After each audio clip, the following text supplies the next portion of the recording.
Good morning. It's just about 11 o'clock, so I think we'll start, and more than likely a number of people will be joining us as we begin. So my name is Deanna Whitty Walker, and I'm the Executive Director at Southold Historical Museum. On behalf of the Board of Trustees, thank you for attending today's lecture, The Wondrous World of Toy and Model Trains by Don Fisher, which is being presented in collaboration with the Railroad Museum of Long Island. Before I introduce our speaker, I'd like to make a pitch for Southold Historical Museum. The museum has discovered that offering both virtual and in-person events helps to broaden our reach and increase awareness about the museum. We welcome interest from both near and far. Thus, we've offered this three-part winter lecture series titled Fun and Games. This is the final lecture, as officially winter has come to an end, and so we hope. But we will also be offering an outdoor lecture series this summer at the Nautical Museum at Horton Point Lighthouse. So please check out our website and social media for more information regarding these and other programs. We are pleased to be able to offer this lecture series at no charge. So if you wish to make a donation to either or both of these terrific museums, the Southold Historical Museum and the Railroad Museum of Long Island, please check out our websites. A little housekeeping. For the talk today, you'll be muted. So you don't have to worry if there's any background noise. Just Don and I have to worry about that. However, we want to encourage questions. So we ask that you use the chat feature that's built into Zoom, and I'll read the questions at the end. So perhaps you want to take a few minutes or a few seconds to look and see where the chat feature is located. And again, we'll allow time at the end for questions. So a little background about Donald Fisher, today's speaker. A Southold resident, Don is the president of the Railroad Museum of Long Island.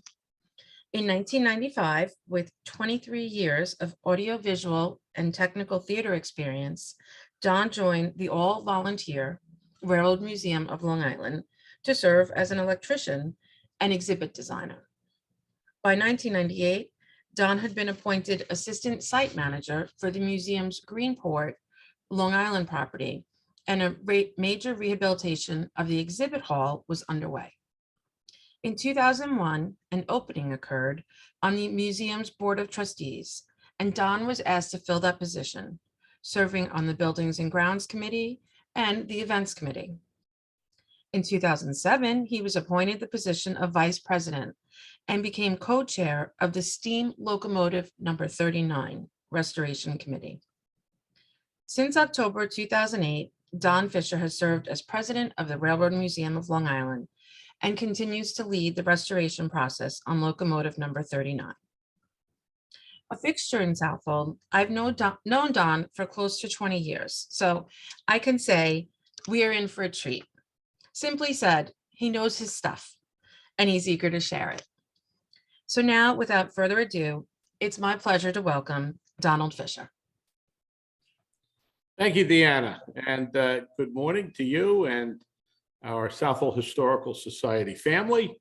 And I'm coming to you today from our Lionel Visitor Center at the Railroad Museum of Long Island in Riverhead.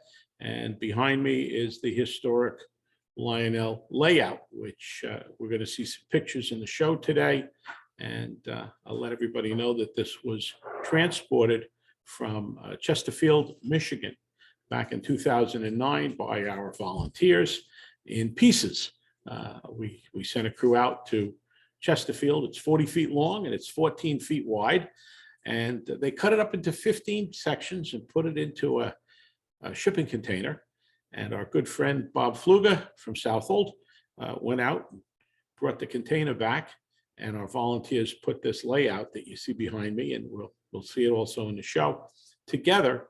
And we opened it in 2009 in April, and we've been running it here. And it's quite a large and extensive layout. So for those of you who are watching and thinking about diving into the wonderful world of toy and model trains, this is something to attain to, but you don't have to. Model trains can be very simple. We're going to talk about that as we get into our show this morning. We'll move ahead to the slide. Now, we really can't talk about model trains without saying something about the real thing.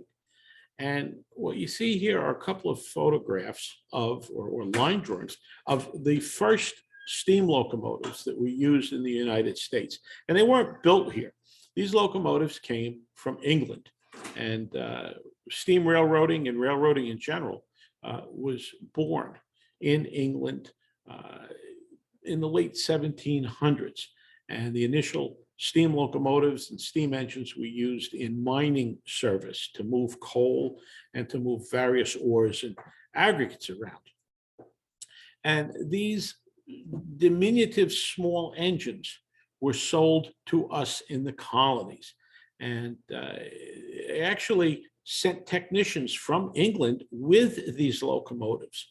And the stories are told that as the technicians were working on the locomotives to use them here in America, they would put up very fancy shields so that we Americans couldn't watch them work on the locomotives and see them, because the British knew that they had the steam locomotive market cornered, and they didn't want us colonists getting any ideas about building our own steam locomotives. So it was kind of a mysterious thing for us to be using these.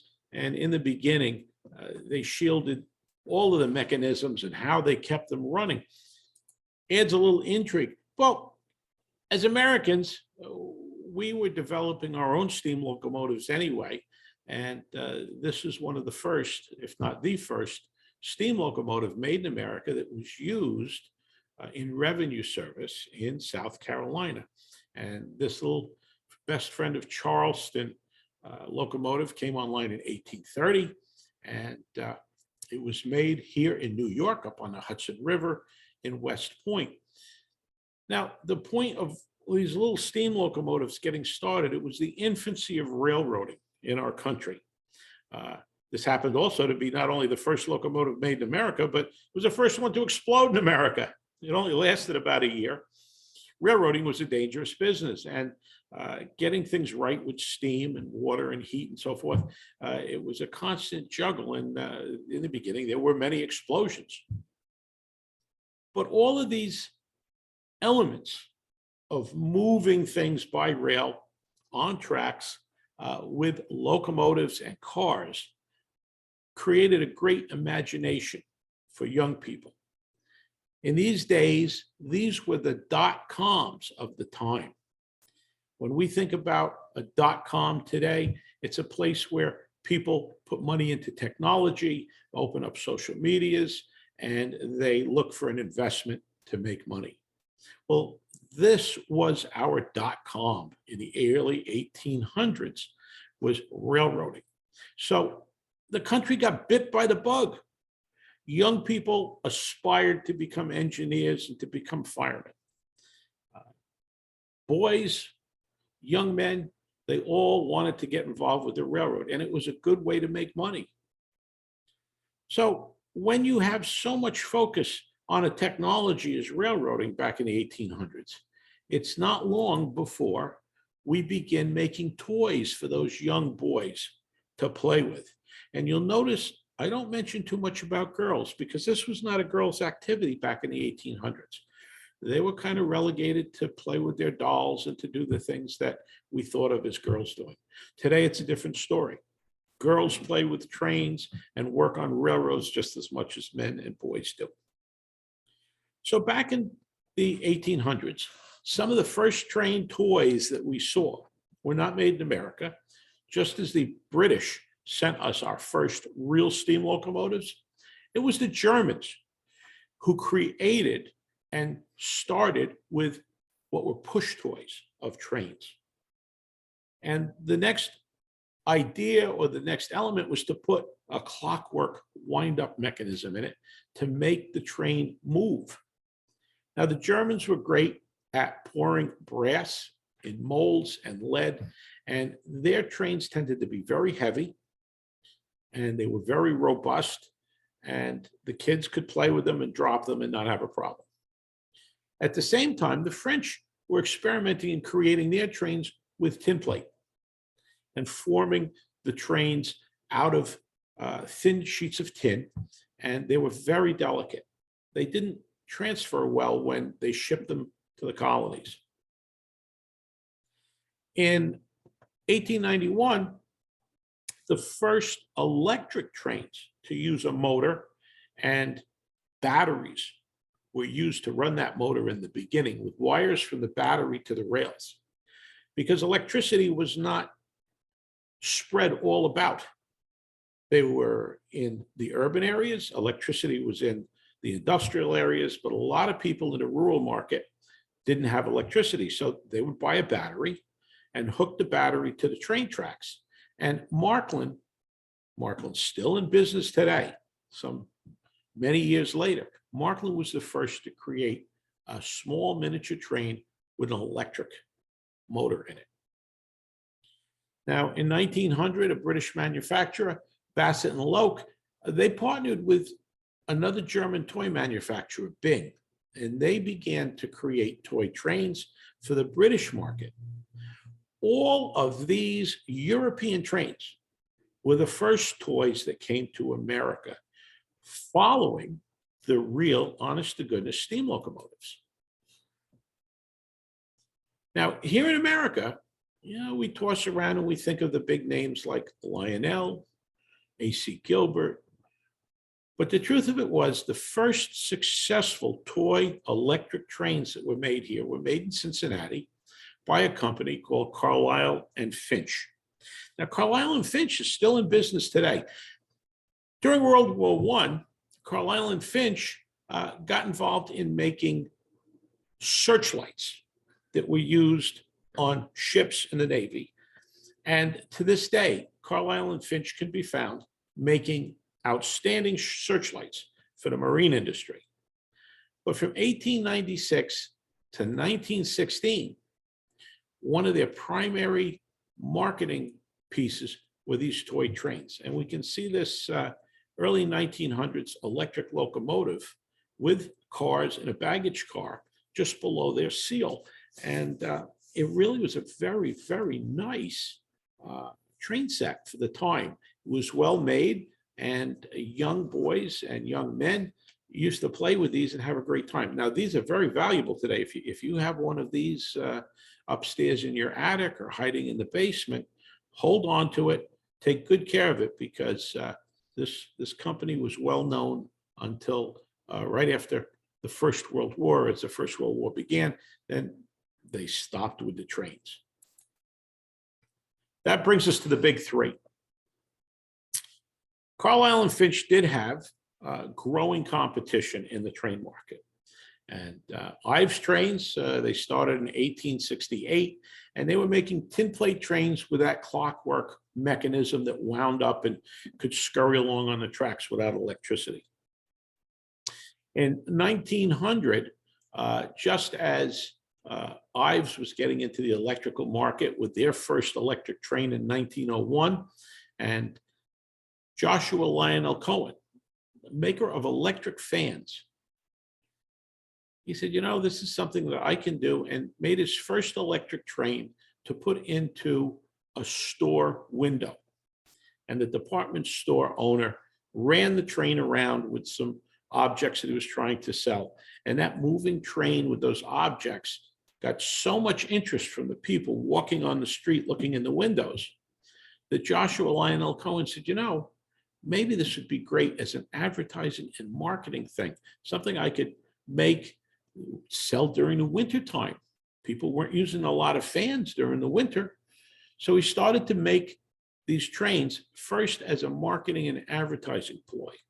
As they began to get into the mercantile trade and being used, people with their children said, hey, that could make a great train. And Joshua Lionel, he jumped onto it. And he started to make trains for boys and young men with his first standard tin plate trains. And the competition was on between Lionel and Ives. American Flyer, A.C. Gilbert, had been making toys in the early 1900s, and they came on the scene in the 1920s making their scale trains, and they made a very fine product. And these were the big three in the early 1900s, making electric trains for people in America. And they basically pushed the European market back to Europe and took over. As time went on, A.C. Gilbert and Cohen at Lionel got together and they bought out Ives in about 1926, and they took over Ives trains, and Ives was off the market. If you have early Ives trains in your attic or your basement, hold on to them because they can be very valuable as well. So you've got Carlisle and Finch, early Ives trains that are worth something. And I mention that because collecting these things, you don't even have to have a layout or run them around. Many people will collect the trains as an antiquity. They're beautiful models, and they can be very valuable if you have one that was a limited production or by these companies that we've mentioned so far. Now, Lionel and A.C. Gilbert, they beat each other up for about 30 years from the 20s into the 50s. And eventually, A.C. Gilbert, American Flyer trains succumbed to Lionel, and Lionel bought them out. Today, Lionel is the only train manufacturer of toys from the original big three that's with us. And Lionel is still in operation today down in North Carolina. And they're putting trains out with computers in them today. So that's a little background of how it all started. Now, what about you folks today? Now, some of you in our audience may be model collectors or have your own layout, and a lot of the things that I'm telling you, you may already know. Those of you who are new to this idea of running toy trains around, let's focus to you a little bit. Getting started in toy trains can be as simple as having some children in your family and starting out with a wooden Brio type, or in this case, Thomas and Friends, a wooden train set. And children of all ages have come to know Thomas the Tank Engine through his film and video programs on television. And this is a great way to start if you have young children, is with the wooden tracks and the wooden trains. As the children get older, or if you're ready to jump in, you want to go to your electric trains. And the quickest and easiest way to get started in the hobby is to buy what Lionel used to call an outfit. Today, hobbyists will say, well, we'll buy a train set. But the real word for a box of trains with everything that you need to get started was originally called an outfit. So that's a good old throwback word, but it adds a little panache to our conversation. Now, the outfit you saw with the little boy was from a company in New Jersey by Atlas. Here we have 3 outfits, 2 by Lionel and 1 by a company no longer in business, K-Line, the Greenport Scoop. And that's a very popular and valuable train set that you can get in a box, complete with everything that you need to get started. A locomotive, cars, track, and a transformer to run the engine. They're still out there. You can get them on eBay. And the nice thing about the Greenport Scoot is it's representative of a Long Island Railroad train that ran during the 70s and 80s and 90s from Ronkonkoma to Greenport. And that was the push-pull train where you had one locomotive, just as we do today, pulling the train out. And the other end was what we call a dummy locomotive, or a cab car, which again is still operated today. The one locomotive pulled the train out and pushed it back to Ronkonkoma. So if you can find a Greenport Scoot, sometimes we will raffle one off here at the Railroad Museum. Greenport Scoot's a wonderful conversation starter to have as a beginner set. Put it around your Christmas tree at Christmas and play with it throughout the year. But the quickest and easiest way is to start by buying one of these outfits. And as you can see here, You'll get a locomotive, a number of cars. You'll get packages of track that you'll push together. And that little blue box over there is an earlier or an older model, simple transformer.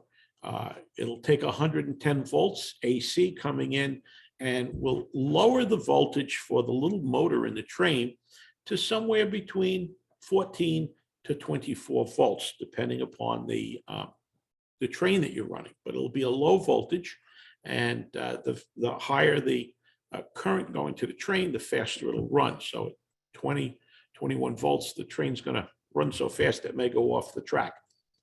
But if you want to run your train nicely around the tree, keep it around 16 or 18 volts, and it'll chug, chug, chug, and it'll pull the cars very nicely, and it won't go off the track. And this is everything that you need to get started. All of your outfits or your train kits, you can expand on as you begin to build your railroad empire and enjoy yourself. You can go to the hobby shop, or I'll show you, you can go to yard sales and find tracks and cars and more materials so that you can expand your train set and make it bigger than just the loop that you're going to get with the outfit. But as you can see, everything is here: the power supply, the tracks, and your cars. Now, we may say today, you know, this is something that was old back in the 1800s. Why do we want to mess around with toy trains today? And I can tell you that over the last 20, 25 years, we have seen the interest in toy trains diminish with the appearance of smartphones and computers and social media and all the things that occupy our time today with technology. But I can tell you from experience, and being the electrician that Deanna mentioned, and working in audiovisual and now working in broadcast television, toy trains for a young person or a person starting out, or for an older person, bring many, many good elements to the table that help the young person and help anyone move forward in this day of technology. What you see here is STEAM. This is a big acronym today for young people in high school and coming up through the grades. Science, technology, engineering. We added art to make STEAM, and mathematics. All of these elements come into play when you get into model railroading, no matter how simple, no matter how large and advanced you get. The science involved with moving electricity to a motor, the changes in voltages, the little odds and ends that you'll learn along the way. Technology. As I mentioned, all of the locomotives that are being built today by Lionel, MTH, these locomotives have small computers in them with more computing power in that little model than what we saw on the early stages of space flight. Engineering. Just as we do with a large train, we have to engineer and design our tracks and our track layout so that the trains don't bang into each other. Art, as you will see in some of the photos that we're going to look at, the beautiful works of art in the way of model building. If you are an artist and you like to paint, you like to create buildings, lay out scenery, trees, and much of these elements that you're going to put on your layout, you don't have to spend a lot of money to buy things.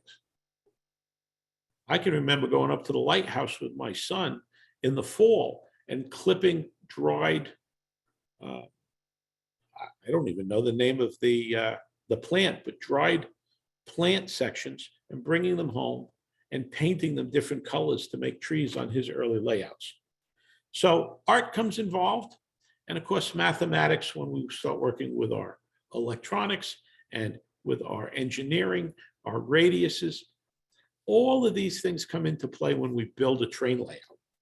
And again, the train layout can be very small, it can be very large, but it really is a STEM or a STEAM technology-oriented hobby, which is good for young people. They can get involved and they can do many, many different types of educational things.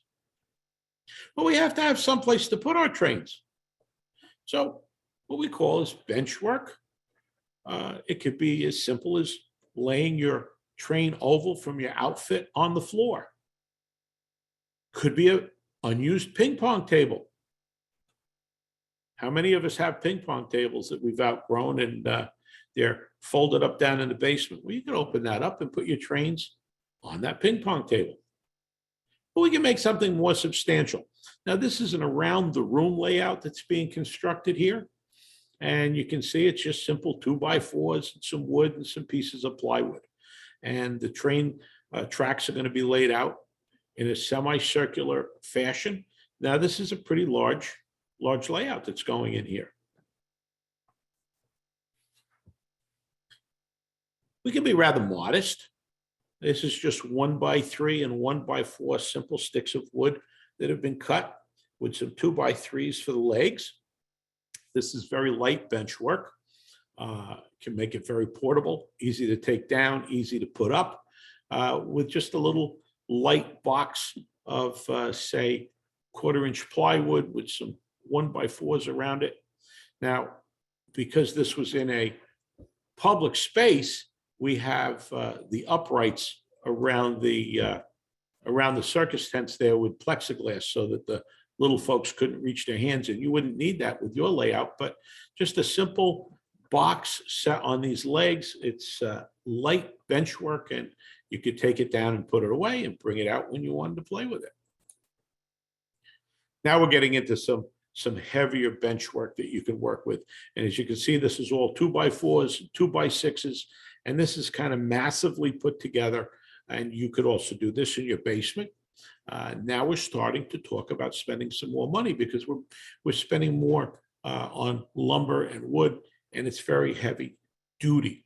Now, the trains really don't get any heavier, but the advantage to this, especially if you're going to make a large layout like the one that's behind me here in your basement, is that after you've built it with a heavy frame and the heavy woodwork, you can actually get up on the top and walk around and work on it, reaching where you can't get into the center areas.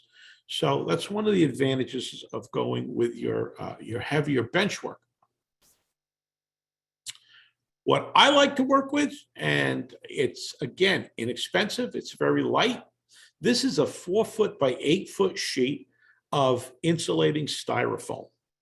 And it's about 1.25 to 1.5 inches thick. You go down to Riverhead Building Supply or over to Home Depot or Lowe's, and this sheet of styrofoam is going to cost you about $28, $29. It's light. You can pick the thing up, put it up against the wall when you're not playing. You can bring it out, set it on a couple of sawhorses, put it on top of the ping pong table, or if you want to play in the dining room, you can open up the dining room table and set this on it. Bring out your trains, spread them around, and because it's styrofoam, if you want to make a more semi-permanent layout where the track is going to stay on the styrofoam when you put it away, you can use push pins, small screws, or adhesive to glue your track down or to push the pins in to keep your track in place. When you pick it up, the track stays on board. Now, this is a little bit ugly, so before you want to play with it, before you bring it in the house or take it down into the basement, you give it a coat of primer and paint it your favorite green or brown or earth tone colors that you want for a base. And after that, it's many, many hours of playing with your trains and having a good time getting started in the hobby. And it's light. One person can easily pick this up, put it up against the side of the wall, put it in the garage, put it away. And it has the advantage of being able to easily take stick pins and pushing through. And if you want to glue your track down, you can do that too. So we've seen a number of ways that you could get started. And, you know, for $30, you're on your way with a 4x8 sheet. Now, what about size? What size do I want to work with? And these are the most common sizes of locomotives and cars that we work with today. from the smallest being the N scale down on the lower right to the largest G scale or garden railroading. And we're going to see some pictures, and at the end, I'll actually hold some of these up so that you can see the relative size. Now, of course, the smaller the train, the more tracks and the more fun you can have on that plywood or that styrofoam sheet. If you're limited with space, you live in an apartment, you don't have room for a 4x8 sheet, you can work with a smaller scale, HO or N scale, and on a 2x4 sheet, you can put a nice little train set together. I mentioned earlier going to yard sales. You don't have to spend a lot of money with brand new stuff. These are yard sale finds. Look at all the transformers up on the top. And here's a box full of track. You get a box like that at a yard sale for $5 or $10, and you have enough track to fill up a couple of 4x8 sheets of styrofoam. Now, you have to put a little elbow grease into these things. They've been in somebody's basement. They've been put away. The rust may have gotten to them. So you're going to have to brighten them up with a little Scotch pad or a little cleaning. But again, we're not spending a lot of money, and we're getting started in the hobby to have fun. Likewise, you can find transformers. Word of caution, you always want to start slowly and maybe have someone who knows electricity. If you're not comfortable, plug it in and try it out and make sure that your $3 yard sale find transformer is working. You may have to replace the power cable, and again, find friendly electrician. They'd be, I'm sure, easy to help you.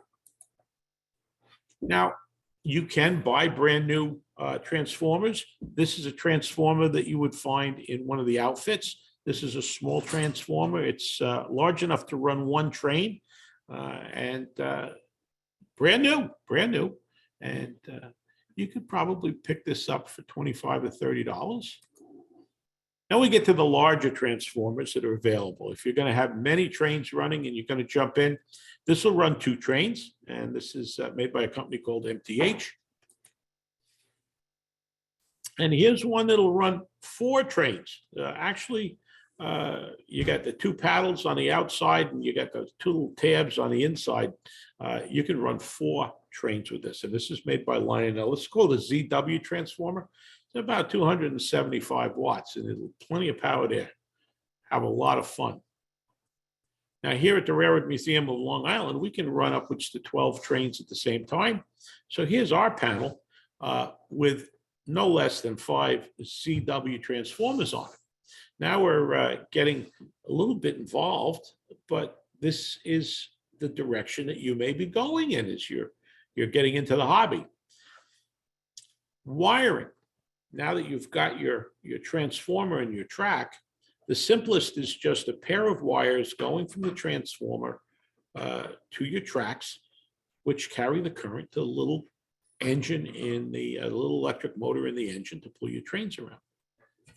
As you get more involved, and as I say, we're running 12 trains here, you want to have your electrical business laid out nicely so that you can see where your current is going and get involved. This is all low voltage. This is not 110 or 220, but as you can see here, as we're doing 12 trains, we're getting more and more involved. And this was my project here at the Railroad Museum to wire this up. I brought my electrical skills to bear, and we put this together. And as you can see, neatly wired. If you have a problem, a train's not running, you can easily open this up and take a look and see exactly where your problem might be. Underneath your layout, this is the sort of distribution that we have. All of those wires from the ZW transformers, they run through that 2-inch pipe and they come up to these boards. This is John, one of our volunteers, and he was putting this distribution panel up. There's 3 of these under that big Lionel layout behind me. And again, the more trains you're going to run, the more wires you're going to have. But you color code your wires and you bring them into different, what we call barrier strips, those little grayish strips that you see there. And you can make a nice and neat layout. And again, you can see where your STEAM things are coming on in here, your science and your mathematics and your engineering and your design is all coming into play. Buildings. We want to put some buildings around. Well, you can make buildings to go along with your railroad pike. This is a plastic model that's under construction. And I'll tell you right now, all the pictures of buildings and layouts that you're seeing on our show today were taken right here on the North Fork. The Railroad Museum of Long Island has sites in Greenport and Riverhead. So everything you're going to see from here on was taken by me here, right in Riverhead and Southold Town. These are your neighbors that are building this. You too can build these. This is a plastic kit and goes together if you made model cars or trucks at a younger day. Same idea. You get tester cement, you can glue these together, and the doors, the windows, everything come in the plastic box, in the plastic kit box to put it together. This is made out of wood, and it's what we call a Craftsman Kit. And this is being made by a railroader in Southold. And I'm not going to mention names because many of our railroaders are kind of shy people. They like to work in their basement on these projects. They do beautiful work, but they're not looking for any information being put out by them. So I'm not going to mention any names as we go this, but this is a Southold modeler, and he is building this up from a kit. Again, all of the windows and the pieces are in the box when you buy it. He's gluing these together, and this is what it looks like when it's finished. This is the backside of a business that you would find along the railroad tracks. Now, as he was working, this is the front of the building. And again, these pieces are all glued together. You can see where the artwork comes in, the detail that you can put into these. You can make them simple, or you can make them very, very highly detailed. And it's not unusual when you first start. You start with a simple building for your layout. And as time goes on, the more you build, the more things that you see you get involved with, and you bring those elements into your model. This is a small office building for a coal and ice arrangement that our modeler is building. And the reason I put this up here is because of the two signs, coal and gasoline. Today, with our word processing and the use of computers, we can make our own scale-sized signs and designs. We can scan a picture from an advertisement and then resize it, print it out, and decorate our buildings so much easier than I had to do when I was doing this sort of thing in the 1960s. Paper, cardstock and paper. Now, those of you on the North Fork will recognize this. This is the Octagon Building on Route 25 in downtown Mattitucket, Love Lane. This was also made by a modeler who lived in Mattituck. And this is all paper and cardstock. There is nothing here from a kit. And for you art students out there, you can have a lot of fun. Again, our Mattituck modeler, you may know Polish Hall here in Riverhead. These are the sorts of creative things that you can get in. And for the cost of a few sheets of paper, you can spray paint them white and fold them, and here you go. Now, I can tell you that this modeler would go out first and take some photographs of the building he wanted to make. This is the Riverhead train station. All three of these buildings are on our layout at Greenport. But this modeler from Mattituck built these at home and brought them in and set them up on the layout at Greenport Railroad Museum of Long Island. Doesn't cost any money at all. Some poster paint, paper, and some cardstock. Now, if you're into a little metallurgy and you like to play with tin or brass, This is a handmade station modeled on a station in Germany, and it's completely made out of brass. And this gentleman had a shop in Brooklyn.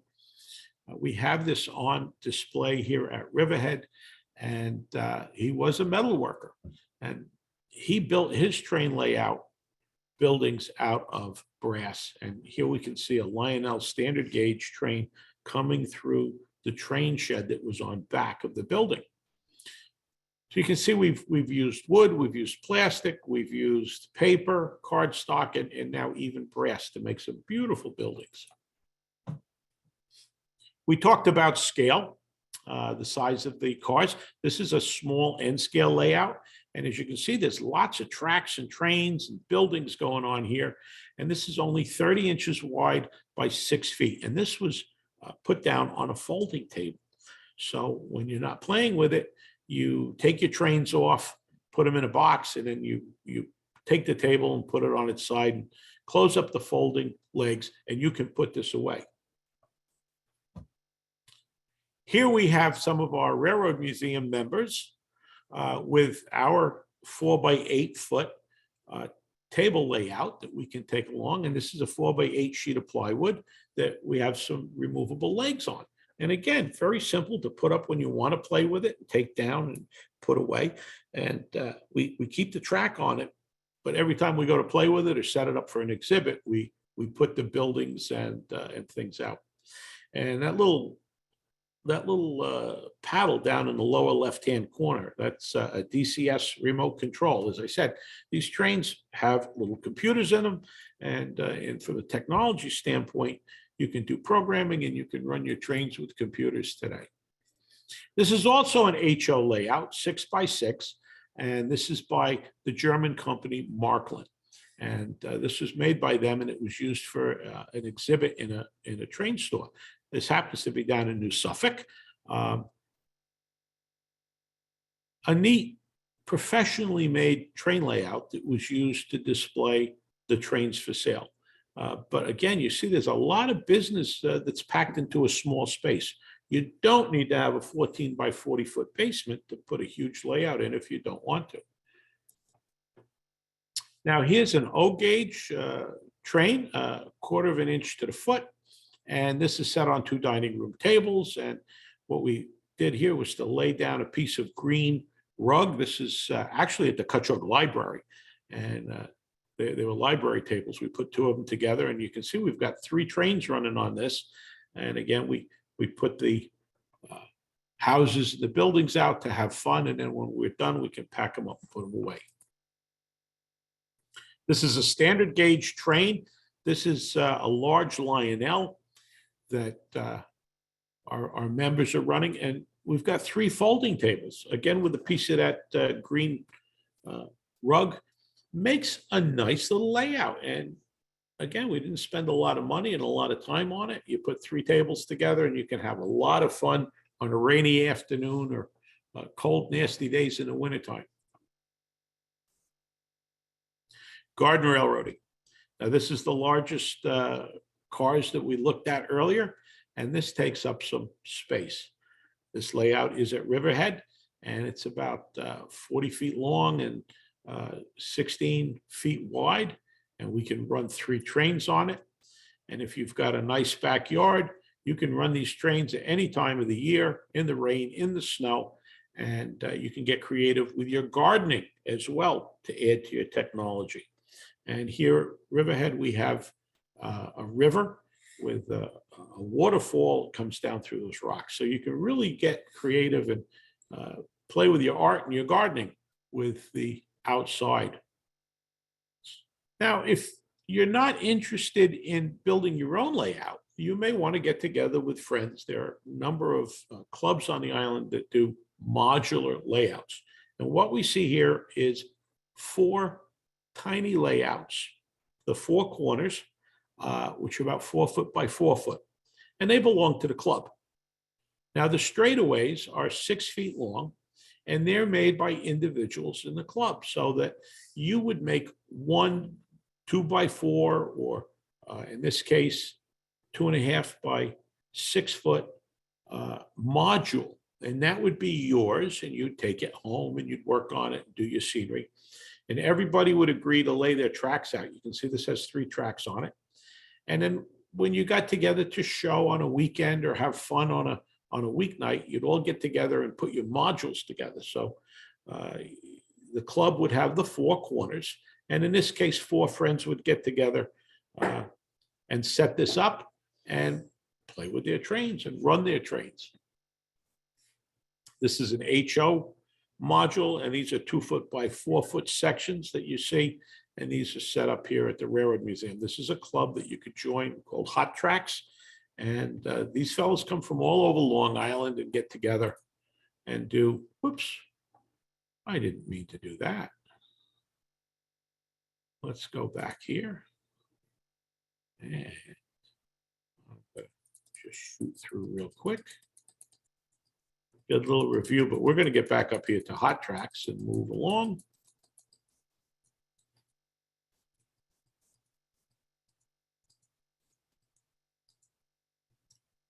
And here's the straightaways. And the club members will get together. And as you can see, we have a yard on the right-hand side where many trains can be staged and set up before they go out onto the modules. This would definitely be a club activity that you'd be getting together with friends on. Now we'll take a look at a few layouts here on Long Island as we bring your ideas and thoughts together on possibly getting into being involved with model trains. This is a large 32-foot long layout in Greenport at the Railroad Museum of Long Island. That building there on the left-hand side is an HO scale model of our museum, the Freight House. And in the background, you can see the ships in the water. That's what we call the fishing dock now, but it was a railroad dock at Greenport that runs out from behind the passenger station. And this is done to scale with the layout of the tracks as they were in the 1950s at Greenport with the turntable. This is one of our neighbors in Southold, his O-gauge Lionel layout, and he has this set up in the shape of L. There's the other corner, the leg of the L, and as you can see, he's got a lot of trains, a lot of action going on here. Another local layout this past winter in Cutchogue at Kripsky's Christmas Tree Farm. This is a G scale, garden scale. It's set up inside, and many of the buildings are Department 56 or Department 54. Lemax is also another company that makes these, and you can buy them at your hobby store, and you can put a very nice train layout together. You don't have to build your own buildings. Now, here's a wonderful handmade circus. If you enjoy carnivals and circuses, there are many amusement rides that can be purchased, and you could make a diorama with your favorite animals. And the gentleman from Riverhead who made this, he always complained there were never enough elephants. We always need more elephants.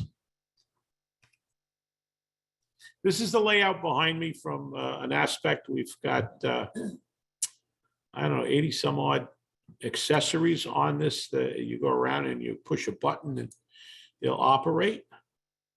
And now this is going to take a moment, but we didn't want to do that. Stay with me because I have here some motion of video. And when you see it, if you know this layout, please don't shout out the name. But this is also a somewhat famous layout on the North Fork that goes up every Christmas time. And I had the pleasure of going over and getting the trains running for this layout. And I took this video and I wanted to share it with you. So if you haven't seen it, here we go.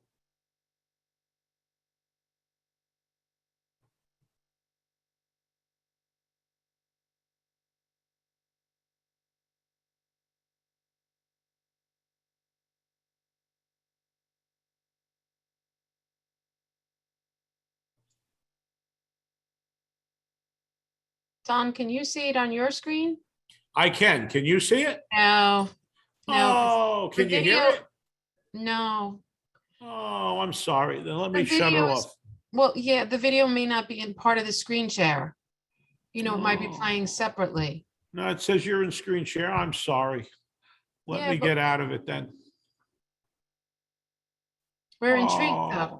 Oh, We're very intrigued. yeah. Oh, I'm so sorry because it was a great big Christmas layout and it had the train running in it and all the beautiful. Oh, I'm so sorry. It played well here, but I'm not going to be able to share that with you then. Is, Well, is that at the home of our neighbor on Horton's Lane?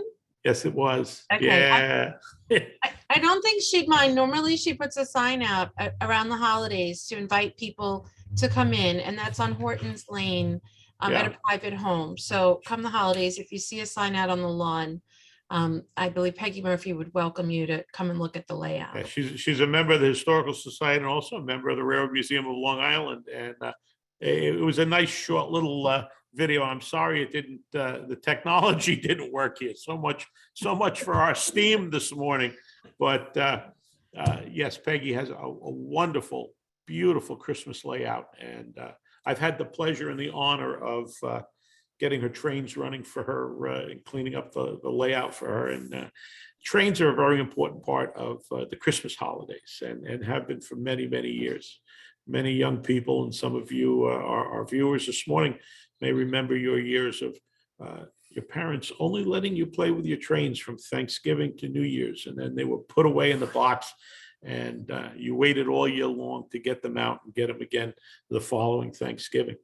So this brings us to the end, and as we see with those steam trains, the tender is at the end of the locomotive. Thank you. Thank you for being with us. Thank you very much, Don. As we discussed, we'll open it up now for some questions. There have been some really great questions already in the chat. So if you allow me to just kind of scroll through and read them. Sharon asks, where are Lionel trains made today? Lionel trains are being made in China and in Vietnam and also in America. Different tools and dies have been set up in different factories. And for quite a while, the Lionel trains were almost exclusively being made in China. But of course, with our economic issues that we've seen over the last 10 or 15 years, Lionel understood that they had to get some control back. So they've been farming construction out to factories in Vietnam, which have a little bit more control over. And they've purchased tool and dies from some American manufacturers, and they're now making a line of trains right here in America. And they're being finished and decorated and put together in North Carolina. So that's your Lionel is coming back to America, if you will. Yeah, and they're headquartered out of North Carolina. They're in North Carolina now, yes. Okay, and then Lois asks, comments and mentions, one of the problems that the hobby has is that most of the train enthusiasts are older people. Is there anything that train groups are doing to recruit a younger audience? All of the train clubs try to encourage young people to join. As I mentioned earlier, the cell phones and the technology of computers seem to have arrested so many people. Their minds go immediately to your smartphone and your computers, and to get them out to work with their hands and to do these things is a struggle. It's a real challenge. We've been very fortunate at the Railroad Museum of Long Island over the years. We've had many young people who have come here and worked as young as 11 years old and have stayed with us and become engineers on our park train and worked on our various layouts. And there are young people out there that have an interest, but again, sadly, it's a real challenge once they get up into junior high school, and the burgeoning amount of technology seems to take them away from this hands-on hobby. well, we're fortunate that we have, volunteers such as you and those at the Railroad Museum to share their enthusiasm and their skill with others to impart that to others and pass it along. Hopefully we could just keep trying to draw the young ones in. Okay, Sharon says that when she was a kid on Long Island, there were Lionel train competitions. Do they still have them today? She said she thinks they were races. I don't know of any competitions. Here at the Railroad Museum, we do have locomotive races when we have some of our events. And we use a couple of Lionel locomotives and put them on the tracks, and the kids love, to race them. It's like a drag race, who gets to the button first and pushes it. My recollection from back in the day was not so much competitions by racing with locomotives. There were competitions of racing with the slot cars, which I had been a fan of the old Aurora and Atlas HO slot cars. And before that, Southold Youth Activities, we're going back a few years, used to have an annual model contest. And you would build cars, and not so much trains, but automobiles and trucks, and enter them into a competition for trophies. So the competitions that I remember were with creating and building models and also racing the cars, not so much with the trains. But yeah, we do have train races here at the museum at some of our events. I'm laughing because, my limited experience with trains was with my father's sets that he used to set up for us at Christmas time. Again, that Thanksgiving to New Year's only. And then the set that we had purchased for our own boys. And there was always that sweet spot with the transformer that you'd try to find how fast you could possibly get the train to go before it went off the tracks. Okay, so let's see. There are some more compliments, very nice job, Don. And that they're Joel's layout is moving along thanks to your help. Larry says that his only objection to Lionel was the middle rail, which I assume was for power. It makes the track look very unrealistic. Any thoughts? Yeah, that is a complaint of some people. And to answer that, there is that group of modelers called high railers. And the high railers in the O scale, quarter of an inch to a foot scale, they would rewire their trains. And similar to your N scale and your HO, they'd only have two rails. And the power positive would come from one rail, go through the engine motor, and then go back to the neutral or the ground on the other rail. Lionel created the three rail concept where the center rail was your positive and your two outside rails were the ground or the neutral. And your current went through that center rail up to the motor, and you grounded the motor to operate back through the wheels on the side. Now, for the folks we would call rivet counters, affectionately, that was a real problem to see that third rail, and they didn't like it. They got around that with your high rail, two rail model, but you had to do internal rewiring and run your power lines down and put insulated axles between the wheels so that the current could come up one side through the motor and down the other side of the engine. One of the advantages to the three rail when we're working, it makes it very simple by having that common center rail. When you run out and back and loop around your train, you didn't have a problem with polarity changing. You also could isolate one of the outside rails. The other outside rail continues to be your neutral or your ground. The second outside rail, you could isolate that with plastic little buffers between the tracks, and you could hook up various accessories to it so that as a train came along and came into that space, it was short and it would make it run. So pros and cons, but yeah, there are those folks that don't care for three rail, but Some Okay. songs I like, some songs I don't like. Exactly. We do have a few more questions, and one person has asked if you might be able to show the layout behind you, but maybe we could save that for the end. This way, you know, if you can show it at all, maybe we'll answer the other questions first, if you can. All right. So Carlos asks if you can share the story of Madison Hardware in New York City. Are you familiar? Oh, sure. Madison Hardware was a hardware store. And in the early days of the hobby, there were no hobby shops per se. You went to the local hardware store, and that's where you bought your outfits. Here in Riverhead, Griffin's Hardware. If you ever go in and you see Timmy Griffin in there, ask him about when his father and his grandfather had the entire front window full of Lionel toy trains and the folks that made the other big thing that they sold down there at holiday time was the Flyer wagons, and their entire front hardware store window would be full of the trains and such.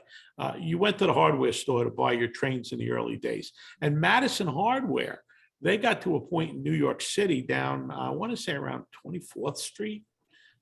Carlos can correct me on that, but it was down in southern Manhattan, really around the corner from the original Lionel Cohen New York City headquarters. The corporate offices were just around the corner across the street from this hardware store. So Madison Hardware, they got to a point where they were selling more Lionel trains and doing more repairs and having parts than they were selling screws and nuts and bolts. Of course, being in close proximity to Lionel headquarters, it was to their advantage. And people came from all over the metropolitan area to Madison Hardware to buy their trains. We have members here at the museum as young people living in the city. That's where they went to buy their trains and get their repairs done. And they've got some great stories to tell about Madison Hardware down in southern Manhattan.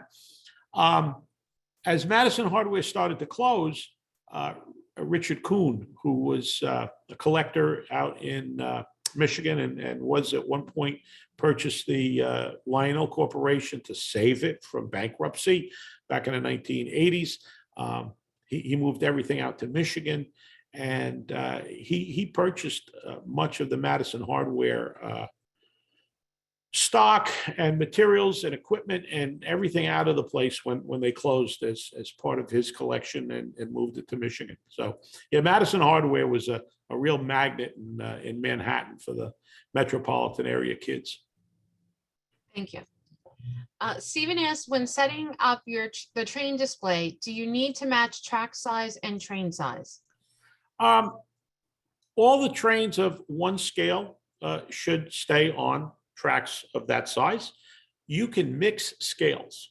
For instance, on the layout behind me, we have the smaller AC Gilbert S scale up on the top. The cars are smaller, the engines are smaller, and the width or the gauge between the tracks is smaller by about 1/4 or 3/8 of an inch from the larger tracks for the O scale Lionel MTH style trains. So yeah, you can mix and match, and you can have as many different scales on your board as you like to play or work in. One of the reasons that you put a smaller scale in the distance up at the top in the center of the layout is forced perspective. If you put a smaller train in the middle, away from the edge of your layout and smaller buildings, it looks as if it's farther in the distance from the larger trails that are you running around. And I just saw Steve in there. Could you show, let's see, yes, actually what I can do here, if I'm on your screen, what I'm going to do is I'm going to, how is this, Deanna? Can you all see that? Okay, that's good. All right, so now this is N scale. And what I'd like you to do is to look at my hand. You know, I'm 6 foot, 68 years old. So that's a 68-year-old hand on a 6 foot guy.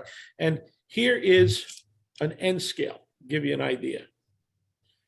Fits easily in the palm of my hand. Not much to it. Now, this is the smallest gauge that is popular today. There are smaller, T and Z scale, but my goodness, you need magnifying glasses or lenses to work on it.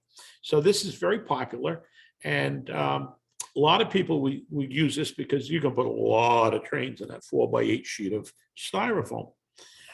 Here's HO, and it actually got the name HO because it is half size in relationship to the O or the Lionel trains. This is 1/4 of an inch equals 1 foot in scale.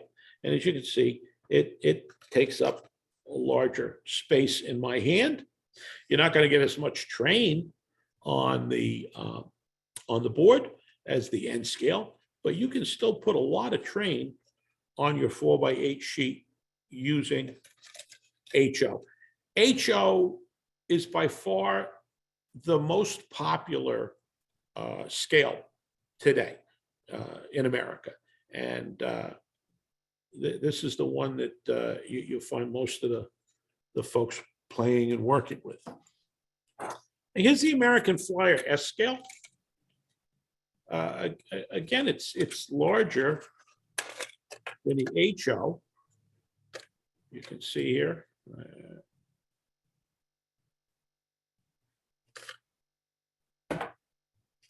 The thing with American Flyer, AC Gilbert, was the detail that they put into their cars as they were making them.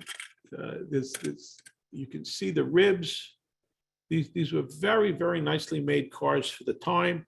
And these were the ones that the high railers went to back in the early day. And again, you've only got 2 wheels. It gets a little dark, but there we go. You can see there's no pickup in the center for a 3rd rail. So these were much more realistic, and the people that were kind of like the rivet counters, they like to go with the S scale. Now, as you can see, my hand is getting smaller, and the trains are getting bigger. This is your Lionel style, your O gauge. 1/4 of an inch is equal to a foot on this. And you can see the relationship to my hand. Now, again, it's a larger train, so we're not going to get as much track, as much stuff on that 4x8 sheet of plywood.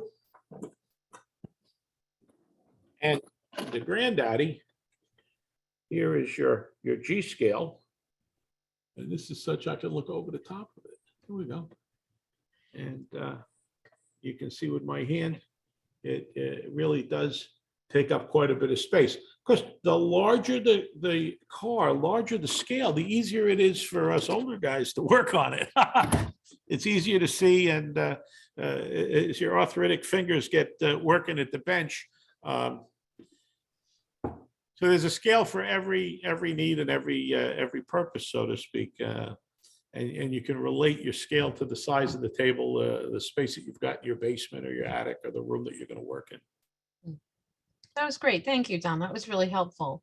I think Sharon asked, I think that you probably just answered this in your talking, but perhaps I'm wrong, because maybe track gauge is different than the trains themselves. But Sharon asked, do they still use the term gauge to establish track size, i.e. gauge 26? Okay, this has become confusing at best. When we talk about gauge, we're talking about the distance between the tracks. When we talked about 027 gauge, it was a misnomer because Lionel wasn't talking about the distance between the tracks. They were talking about the radius of the curve. An 027 was not a specific distance between the tracks, but was from the center point to the outer or the center of the rail. It was 27 inches for your radius. So 027 was smaller, and Lionel actually made their cars and their engines a tad smaller. so that people could run their tracks and run their trains in a smaller space. Okay.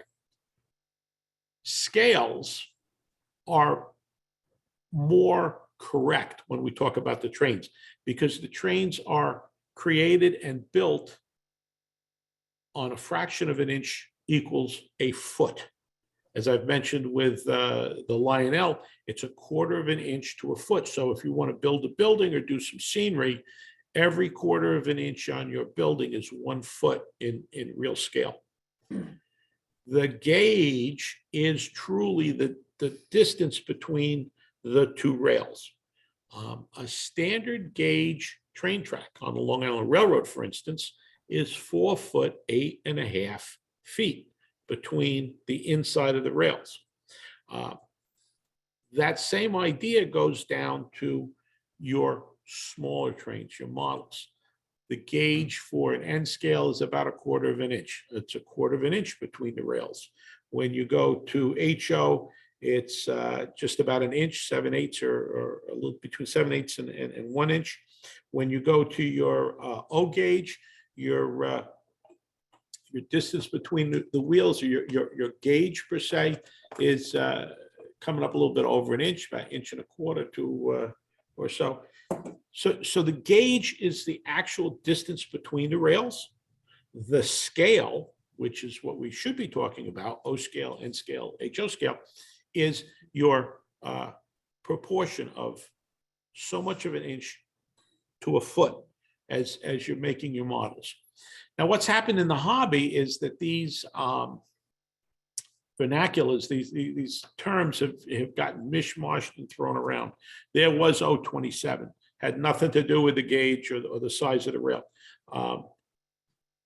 A scale Lionel train of 1/4 inch to the foot ran on the same distance or gauge of track as your 027 did. The difference was the 027, the radius was 27 inches. And I'm saying that, but it actually could have been the diameter, no, the radius, so that you ended up with a little larger diameter, so that you could get more train in a smaller space, especially for people living in apartments. And it was for marketing. They scaled it down. So the gauge is the distance between the tracks. The scale is the actual what we should be talking about. Thank you. Okay, talk about the M part of STEAM, the math. I was using my brain a lot to try to follow along with that, Don. There's one more question, and then I'd love for you to talk or show the layout behind you a little bit. And can you remind us, is that in Riverhead or in the Greenport Museum? Each museum site has its own train layouts. The HO scale is at Greenport. It's 32 feet long, and it's about 4 feet in depth. And this layout behind me is at Riverhead. And this layout is the one that we received as a donation from the Lionel Corporation when they were closing their operations in Michigan and were moving down to North Carolina. And this is the one that we cut up into 15 sections and brought here to Riverhead back in 2007, 2008. We opened in 2009. So if you go to either one of the museum sites, Greenport or Riverhead, you will see model trains. And that's great. Yeah. Okay. So then Carlos asks, because now we're all coming to the museum. So Carlos asks, can you bring your train locomotive to like the museum, to one of your layouts, and will someone operate it? We don't. I tell you, we don't encourage people to bring trains on Saturdays and Sundays when we are open to the public. And the reason for that is because this is something of an attraction and an exhibit. So if you were to bring your train here and we were to put it on the track, what it does is it kind of stops everything for the time that it takes to change trains. And we usually have visitors here and they want to see the trains run. So the first thing that happens is all of a sudden now the trains aren't running when we're putting your train on. And then there's the issue of you may have a problem with your train set that you don't know about. And as we go to run it, Now we've got to take it off and try to fix it. So Saturdays and Sundays, we wouldn't have outside trains, private trains come in and run on the track. We spend all day Tuesday here with a large crew of volunteers cleaning these trains, working on them, and making sure that the layout is operational Saturday and Sunday, so that we've got everything running. What we would suggest is if you wanted to run your trains, try them out, make sure they're lubricated and working, come in on a Tuesday around 10 o'clock. And we've got a very friendly crew of volunteers here, very, very knowledgeable about all the trains. And they'd be happy to take some time with you on a Tuesday when we're not open to the public at Riverhead to put your O-gauge trains on and give it a run. And, you know, we're fully set up here with our repairs and stuff. We can, you know, put a little oil and grease on where they need to go and make sure that they're running. That's very, very generous of you all. Joel asked the hours at each museum. So I can share that Southold Historical Museum has three locations, but two of the museum sites. One is the Horton Point Lighthouse, the Nautical Museum and the Lighthouse, and that begins to be open Memorial Day weekend. So it's May 28th, Saturdays and Sundays.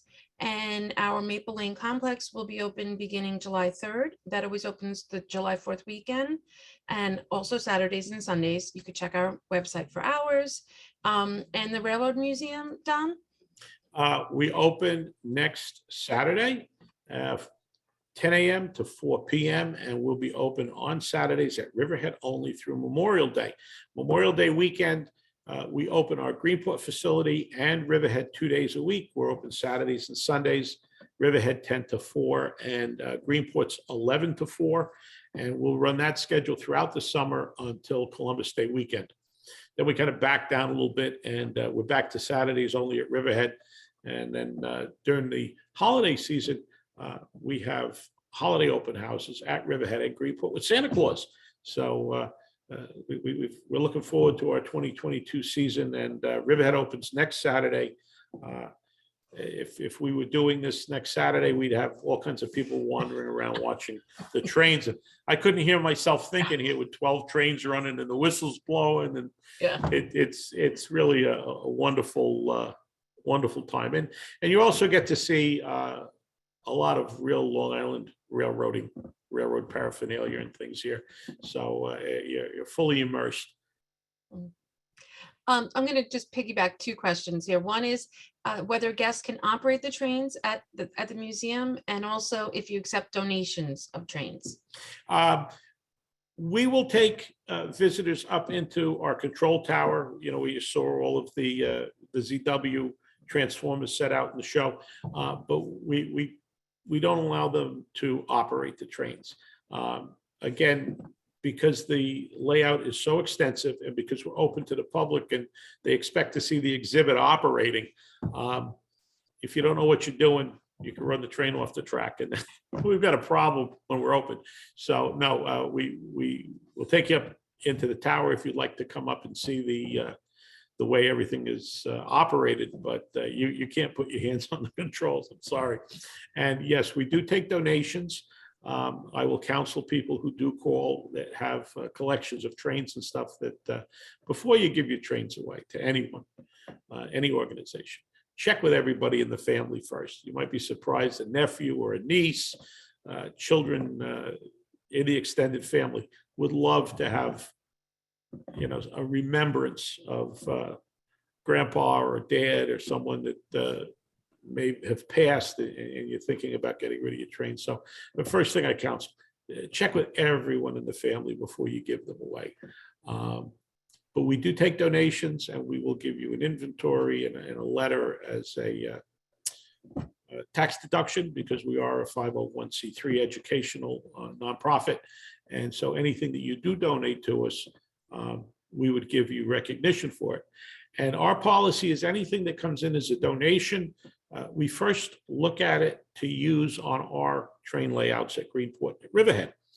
If there is no place for the object or the trains and we can't use them in an exhibit or on the layouts, then we do let people know that we sell them in our opportunity shop to forward the mission of the museum by making some revenue with your trains. But again, I always tell everybody, check everyone in the family. Well, I'm going to make a plug for Southfield Historical Museum too, then, Tom, just to mention that we, obviously we accept donations of things throughout, all different things. With regard to trains, I would say, since our mission is to collect local history, if there's a train that has a local provenance or a local connection, like that Greenport Scoot, or if there were buildings or there are other trains that are themed about local institutions, connected to our local history, those would be something we would be interested in accepting as well. Okay, so I guess, I don't know if, Don, we didn't talk about I'm not thinking that you can operate that. I know that you can operate, that you're able to operate the display behind you, but I don't know that we would be able to get the gist of that here. But if you wanted to speak at all about the display behind, a little bit more, or if there's anything you wanted to point out that we can see from the camera, I think we would all be interested. We're still on the call. We've been here, and we appreciate all the time that you shared with us. So anything I'm having a good time. Yeah. I'm having a good time. What I would suggest is to all of our viewers today, to really experience what's behind me, you need to come here and you get a key and you go around, and as I said, there's 80 some odd accessories and things that are interactive on the layout that you can activate with your key, and you get to see the detail. Honestly, this camera on this laptop would really go into the beauty that is here behind me. The other thing is I am tethered to a Cat 5 wire. I'm not Wi-Fi in this building, so I'm on the network, and I'm really limited in picking up the laptop and walking around with it. So that the technology has me tied down to the table, but really to appreciate and see the work that's gone into so many of the objects and layouts that we have at the museum. You really want to come here and experience it and get to play with the exhibit accessories and push the buttons. Thank you, Don. We really appreciate all the time you've spent with us today. This really has been a wonderful talk, and your knowledge is so vast, and really it's been inspirational for all of us that have enjoyed trains and continue to enjoy, model and toy trains.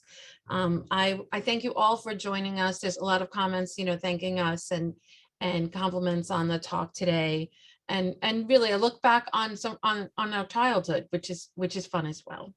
So I just ask you all to remember to support your local museums, and wish you a great day and a wonderful weekend. And thank you again, Don. Thank you. Thank you for having me. All right, terrific. Thank you. Bye now. Okay. Take care. Bye-bye.